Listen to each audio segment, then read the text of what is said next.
da podjetja, ki smo jih kontaktirali, da bi nam izpolnila vprašalnik, so jim v bistvu posredovali koordinatorji v Moneri 3, v Moneru je pa vključenih 86 šol.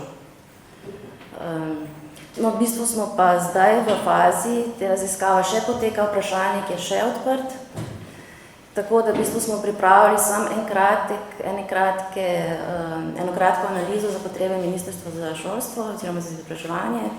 In zdaj celotnih rezultatov pač ne moram predstaviti, ker še praktično ni. Zanimalo nas pa je, katera so tista delovna mesta, na katerih potrebujejo ali podporo, ali novo zaposleni, ali pa stalno, kjer je potrebno stalno dodatno usposabljanje in točno katere so te kompetence.